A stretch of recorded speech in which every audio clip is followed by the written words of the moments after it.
नमस्कार साथियों, मैं हूं जितेश कुमार। आज हमारे साथ हैं इस बात पे अभी हम लोग जानेंगे कि जो पाकिस्तान के जो फील्ड मार्शल जो खुद को प्रमोट कर चुके हैं, अभी वहां के जो आर्मी चीफ हैं आसिम मुनीर, वह हमने पिछले वीडियो में ये बात की थी कि अभी आसिम मुनीर अमेरिका के दौरे पे हैं। वहां पर अभी ये इसी साल दोबारा दौरा हुआ है, वो भी कुछ ही दिन के अंतराल पे अभी दौरा हुआ है। वहां के जो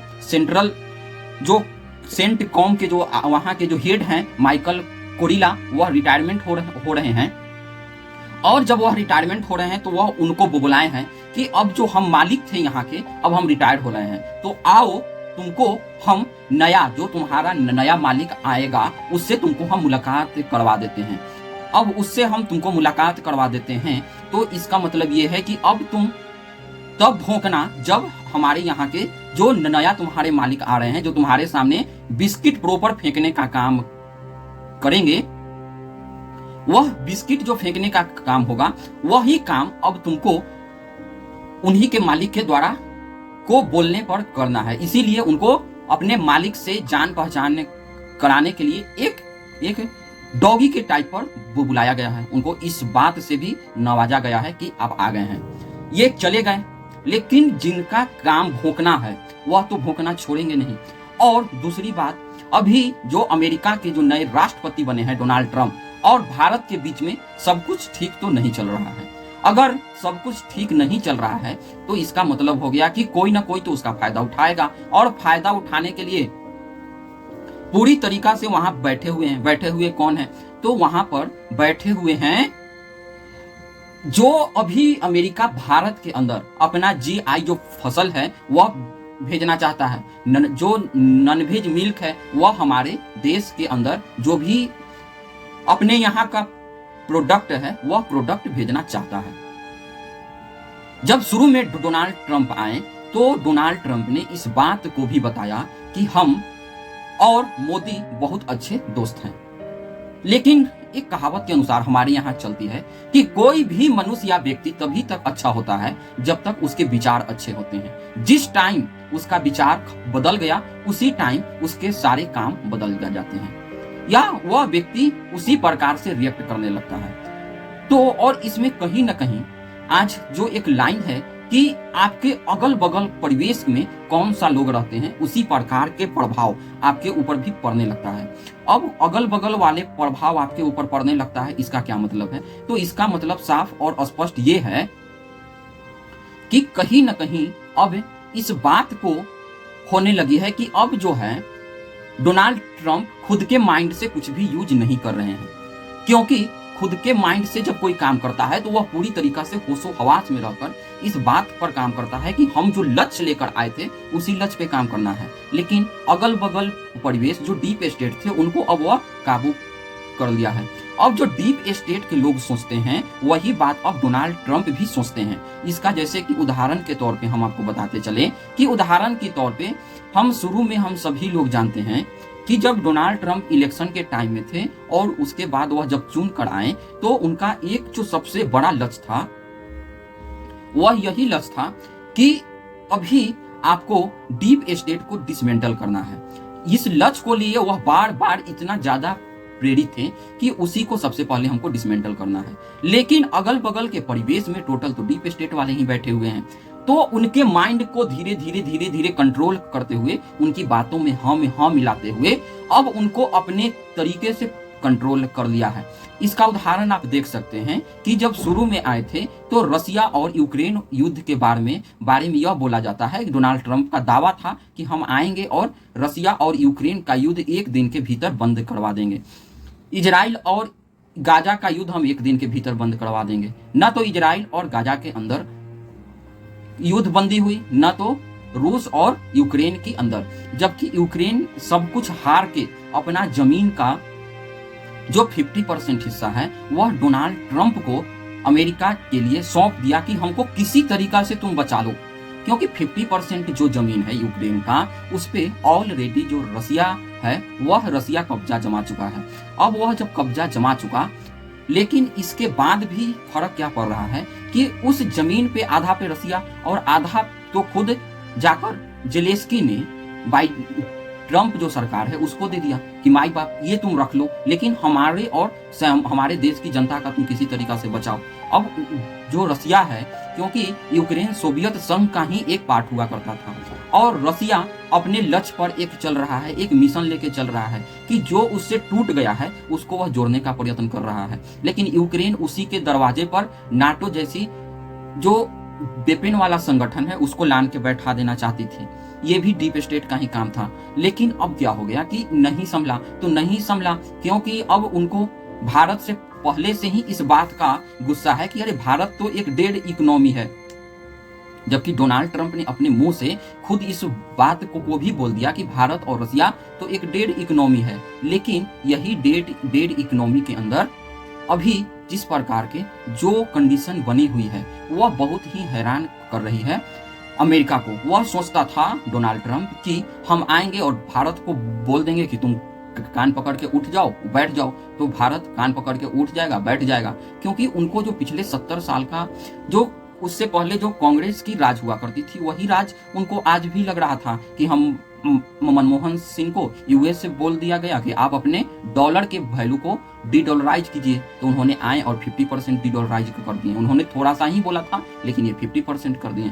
तो यह सोच रहे थे कि आज का भी जो प्रधानमंत्री है वह मनमोहन सिंह के जैसा ही है कि हम जैसे बोलेंगे वैसे मान लेंगे। हम बोल देंगे कि तुम हमारे यहाँ का जितना भी कूड़ा करकट वाला फसल है आप हमारे यहाँ से लेके जाओ, और नॉनवेज जो मिल्क है वह मिल्क जो मनुष्य के पीने से सिर्फ रोग होगा, अब वह मिल्क आप अपने लोगों को पिलाओ, ताकि जब तुम पिलाओगे तुम्हारे यहाँ ज्यादा से ज्यादा रोग उत्पन्न होगा। रोग उत्पन्न होगा तो फिर हम दवाई बनाएंगे, अमेरिका उसको पेटेंट करेगा और फिर आपके यहाँ बेचेगा। मतलब पहले दूध बेचकर आप पर रोग बांटेंगे और उसके बाद वही फिर रोग के बचाने के नाम के लिए आपके यहाँ वो अपने यहाँ से दवाई बना के भेजेंगे। क्योंकि वह नॉनवेज मिल्क तो पहले से यूज कर रहे हैं, तो उनके शरीर में क्या क्या प्रॉब्लम हो रही है मनुष्य के शरीर में वे सारे बात पहले से ही जानते हैं, तो वे रिसर्च कर रहे हैं। अब वही रोग आपके यहाँ भेजना चाहते हैं। लेकिन अभी के जो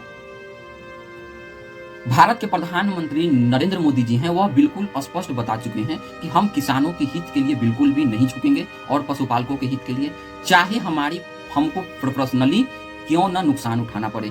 अब इसी बात को लेकर डोनाल्ड ट्रंप के अंदर वह ईगो बहुत ज्यादा आ चुका है कि हम बोल रहे हैं और भारत जैसा देश हमारी बात नहीं सुन रहा है। हम मना किए कि तुम रसिया से तेल नहीं लो, लेकिन भारत तो रसिया से तेल लेता रहा। हम अब बता रहे हैं कि तुम ये काम करो, वह नहीं कहा। इसी सारी सिचुएशन को देखते हुए आज पाकिस्तान के साथ दोस्ती तब से बनना स्टार्ट हुआ जब ऑपरेशन सिंदूर में भारत के जो पहलगांव में पाकिस्तान के आतंकवादियों के द्वारा यहाँ के लोगों को धर्म पूछ कर मारा गया, उसके बाद भारत ने जो रिटेलिएट किया, जब यह रिटेलिएट करने लगा उसी समय बहुत सारे F-15 जो जहाज थे वह पाकिस्तान के बेस में रुके हुए थे। उस बेस के अंदर जब हमला किया गया तो बहुत सारे उसके तो जो लड़ाकू जो फाइटर जेट थे वह तो तबाह हुआ ही हुआ, साथ में F-15 भी तबाह हो गया। जबकि F-15 अमेरिका के द्वारा दिया गया एक सबसे उन्नत किस्म का फाइटर जेट पाकिस्तान के पास था। अब इस चीज को देखते हुए तुरंत बौखला गए और जब संसद में इस बात पे चर्चा हो रही थी तो सभी लोगों ने सुना होगा कि वहां के जो उपराष्ट्रपति हैं JD वेंस, वे कैसे भारत के प्रधानमंत्री को बार बार फोन कर रहे थे कि भारत आप पे परमाणु हमला करने वाला है और परमाणु हमला जब करेगा तो ज्यादा मुश्किल होगा। तो भारत के प्रधानमंत्री ने भी इस बात को स्पष्ट कर दिया था कि अगर ऐसा करेगा तो हम गोली का जवाब गोला से देंगे। इसका मतलब इतना जो कुछ दिन पहले तक वही JD वेंस ये बात बता रहे थे कि हम बिल्कुल भी पाकिस्तान और जो भारत का युद्ध है उसमें उससे हमारा कोई मैटर नहीं है। जबकि यहाँ से 1-2 गोला बारूद पाकिस्तान के एयर बेस पे गिरते ही सारी मतलब हो गई। इससे स्पष्ट हो रहा है कि बहुत ज्यादा कहीं जाकर भारत के गोला गिराया तो गया है पाकिस्तान की धरती पे, लेकिन जो दर्द है वह कहीं ना कहीं बहुत ज्यादा अमेरिका को हो रहा है। अब अमेरिका को अगर ज्यादा दर्द होने लगा तो इसी के लिए अब एक प्रकार से अमेरिका के अंदर आसिम मुनीर पहुंचे हैं और बोले हैं कि हमारे पास न्यूक्लियर फैसिलिटी है। अब न्यूक्लियर फैसिलिटी है, अगर हमको कुछ हुआ तो हम आधे दुनिया को अपने साथ लेकर मरेंगे। यह वर्ड बेशक आसिम मुनीर के हो सकते हैं, लेकिन शब्द जो हैं वह कहीं न कहीं अमेरिका के लोगों का ही है, या बोल दे डायरेक्ट कि वहां के राष्ट्रपति का ही कहीं न कहीं यह बात का सय है कि जाओ, तुमको जो बोलना है तुम बोलो, क्योंकि हम तुम्हारे साथ खड़े हैं।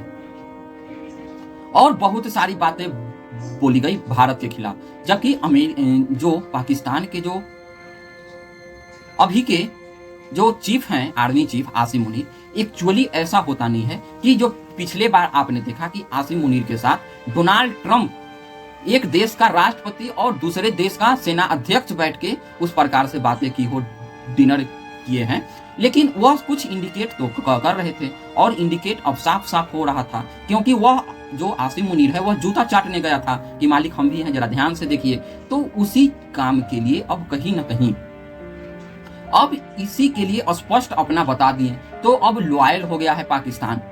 जबकि अमेरिका की धरती से न्यूक्लियर जैसी किसी भी देश को धमकी देना, यह अपने आप में ही एक बहुत आश्चर्यचकित बातें हो जाती है कि किस प्रकार की यह किस मानसिकता से यह बातें की जा रही है भारत के खिलाफ। अब सारी सिचुएशन को देखते हुए भारत के भी जो यहाँ से तुरंत बता दिया गया, जवाब दिया गया कि अमेरिका जो आज के टाइम में जो फर्स्ट बार भी ओसामा बिन लादेन को बनाने में अमेरिका का ही हाथ था, और अमेरिका के लगभग 2000 लोगों को मारा था ओसामा बिन लादेन, और वह जाकर छुपा हुआ था पाकिस्तान के अंदर ही। आज सेकेंड ओसामा बिन लादेन फिर से उसी देश में सह मिल रही है, बस नाम और काम का फर्क है, बाकी सब तो धर्म एक ही है, और वह पुनः ओसामा बिन लादेन बनने की ओर अपना रास्ता खोज चुका है, और सह ऑलरेडी अमेरिका ही दे रहा है। अब जबकि इस तरह की सिचुएशन बनेगी